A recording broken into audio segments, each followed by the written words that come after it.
Hi, Kim Doyle here, Faith Talk TV. We're at Divine Redeemer Lutheran Church, and I'm here with two of my very fine friends from our congregation and our school. And we're just here to share a little bit of God's glory in their life and the story that they have.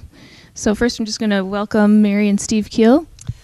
Thank you, Kim. It's just great to be here and a chance to plant some mustard seeds of faith.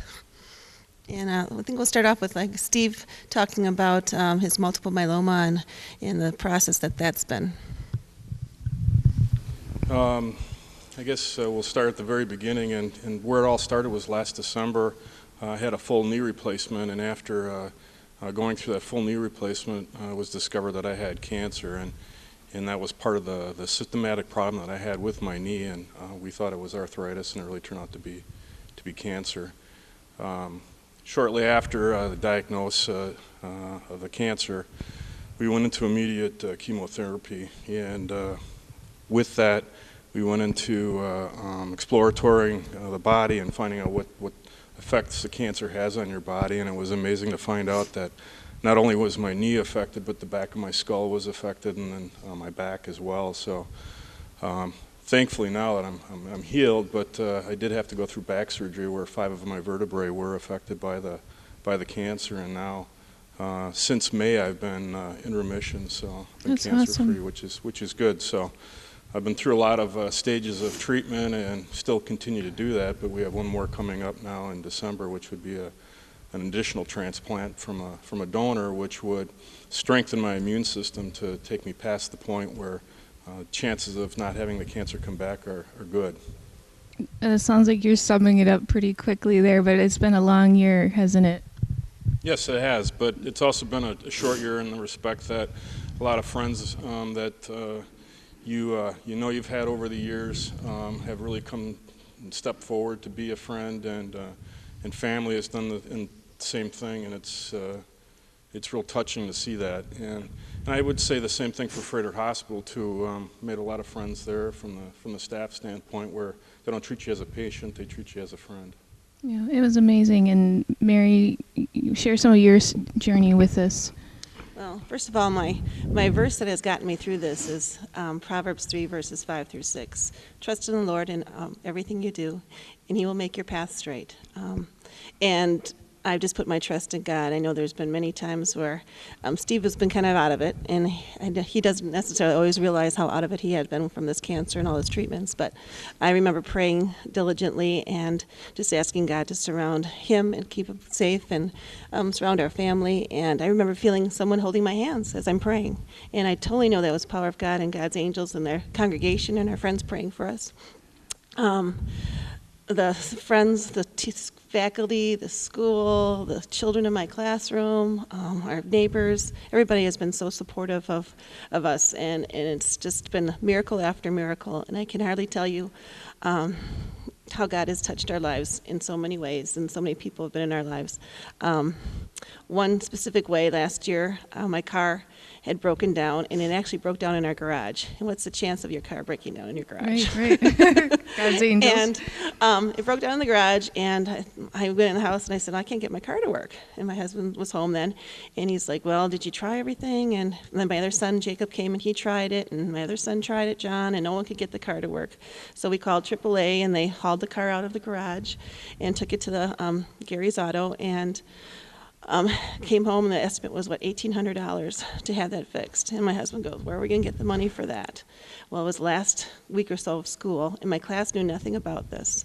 And as an end-of-the-year school gift, which is totally unheard of, they gave me, in small amounts, first of all, it was a $500 gift card, a Visa card. Then I got another $200, and I got another $300 from a family, another $400, and I got over $1,800 as a gift. And it's totally the hand of God working through that and just saying, here, we're going to take care of you no matter what happens. And I truly witnessed to that. I told the kids and I told the families about that, and I just can't say, that's just unheard of to get that kind of a going-away gift at the end of a year. Right. So I know that was God's hand in there.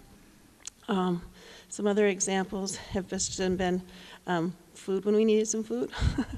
and I've been trying to back off people off of food, but there's some days where you're just like, oh yeah, we could use a meal, and Sure. those have been coming. Well, and this was a long process. I mean, Steve, tell us about, is there a verse that really pulled you through, or, it's human to say why is this happening, and what, as you've gone through the process, I'm sure you came closer to the Lord because you have nowhere else to look. But maybe talk about your faith and how it shaped you in this process. Well, I think you just summed it up. It's a human response. You find it in people that you wouldn't expect to find it from, and you'll find it from people that you don't even know. And I think that's, when I mentioned before that being a patient at Freighter, that they treat you as a friend, they really do, because they have your utmost concern in their heart, and they respect you that way. But you see friends that you normally would respond to in a normal friendship, and now as you go into this stage, which most people don't ever enter into, you realize what true friendship's about. And I think that's probably the testimony that sings the loudest. And it's the friends and the neighbors where you wake up in the morning and the snow is already taken off the driveway because the neighbors are competing to do it. That's great. It's the food in the freezer that we can't even store anymore. It's the cards that come in. It's the 200 people that showed up for our Merle birthday party. Last year we had a birthday party Mary put on for a Merle testing, and we had 200 people show up, which was phenomenal. And fortunately, we did find a perfect match, but our match is from Germany, so it's a young person from Germany that we'll be getting cells from in December. But it's amazing how that works.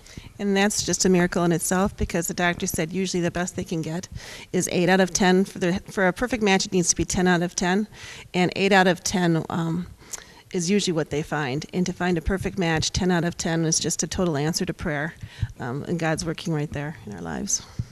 And I just think as you're going through the process and hearing from Mary, as my son was in her class last year and checking in, how's he doing, and just can't even envision what you've gone through, or what those days were like, and just calling upon the Lord. And I'm just wondering, when you're in that situation, do you ever feel like giving up, or did you just have that desire that you were going to work and try and beat this? Well, I think it's a desire to beat it. I don't think I've ever given up. I mean, there are days that you're tired and discouraged. Obviously, that's going to happen, and that happens in normal life. But when you put this into the equation, I don't think that's ever been a question. And I can honestly say I've never heard him complain. This whole year process, he's really never complained. He's been in pain, but really never complained about it or complained about what the next thing was going to be. He just always said, all right, what do I have to do now? What do I have to do now to try to get better? And, that Proverbs 3 verses 5 through 6, and just trusting in the Lord. And I don't think we ever asked, why is this happening to us, Lord? We just said, how can we use this to serve you, Lord? That's my take on it. How can I use this to witness to you? How can I use this to serve you in what I do?